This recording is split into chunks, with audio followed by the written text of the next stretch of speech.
बॉलीवुड के मारूफ अदाकार विवेक ओबेरॉय ने फिल्म इंडस्ट्री का असल चेहरा बेनकाब करते हुए अदाकारा प्रियंका चोपड़ा के इंकिशाफात को दुरुस्त करार दे दिया। हाल ही में प्रियंका चोपड़ा ने अपने एक इंटरव्यू के दौरान बॉलीवुड में गुजारे उन तल्ख दिनों का जिक्र किया था जिनकी वजह से उन्हें इंडस्ट्री को खैराबाद कहना पड़ा। उनके इंकिशाफात के बाद एक हंगामा बरपा हुआ जिस पर अब भी तबसरे किए जा रहे हैं। चाचा, ये सवेरे सवेरे क्या मेरे को यही देखने का है क्या?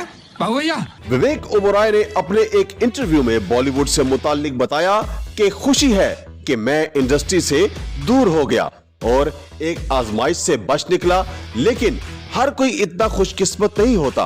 अदाकार ने बताया कि मैं बहुत सी ऐसी चीजों से गुजरा जो गैर जरूरी थी।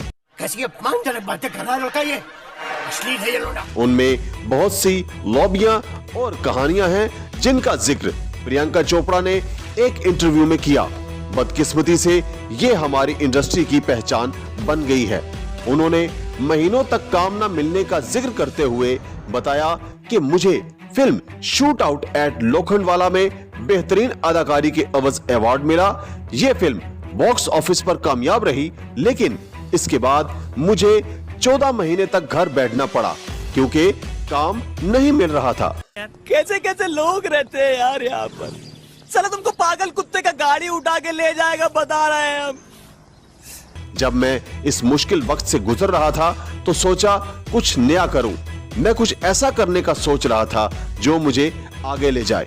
इंटरव्यू में अदाकार ने मजीद कहा कि बॉलीवुड एक बहुत ही गैर महफूज जगह है जहां फनकार कमजोर होने की वजह से बहुत नाजुक हालत में रहते हैं।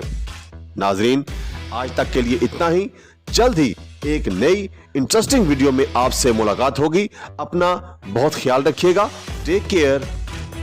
अब अगर तुम लोग नए हो तो सब्सक्राइब करो, वो जो लाल वाला बटन है उसके साथ स्कैम करो या फिर महफिल जमाओ, मुझे नहीं पता, बस क्लिक हो जाना चाहिए। अब मैं भी जा रहा हूं, मुझे पार्क में स्टंट्स मारने जाना है। बाय।